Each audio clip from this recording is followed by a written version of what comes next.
waaw waaw ndeysaan premier combat préliminaire Ndiol Sana ak Zal bu Sum Zal moo ñu woon ginnaaw Ndiol lañ jàkkaarloo moom la Joola ndeysaan borom Juwaala ndeysaan Birna Sana Thiam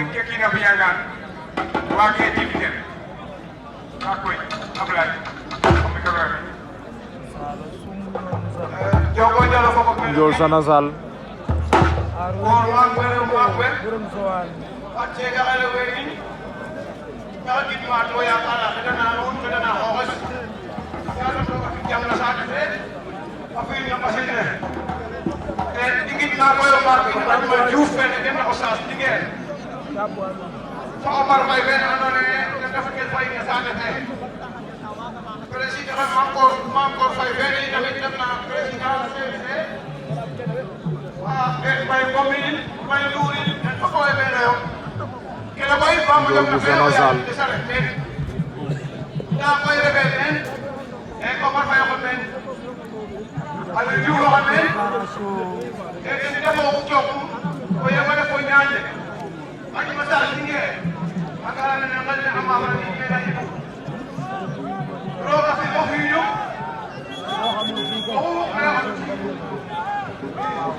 arbi am na combat waat leen ci digg bi Zal bu Sum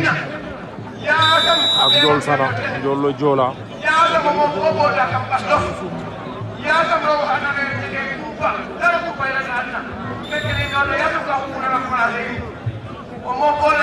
Dij ak Jilaas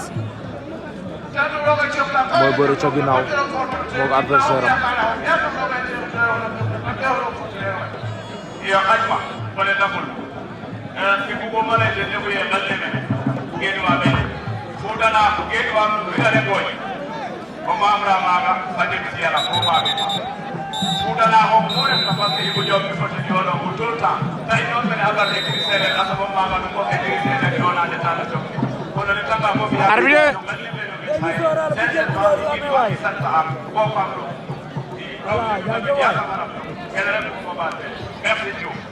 Ndiol daw na jël Zal donc électricité Diomo l'ASC ndox mi daga ñaay ale xana mbat jom den i ngoranga bo korité ndax roog fa jam bono feetola le lendemain de la korité xa drapeau xa ɗako ñaal leŋ poids lourd a retega 1 million poids léger 500 000 arrêt municipal de Gandiaye lendemain korité l'ASC ndox mi poids lourd 1 million poids léger 500 000 animation Momo Ngom Bayang Loum Zal Ndiol Modou Faye production ale xana bak jom mana place publique di bokol wajur mana Niakhar le Joola lendemain et le daw na surlendemain plaqué de la korité ko daan na Zal bu Sum de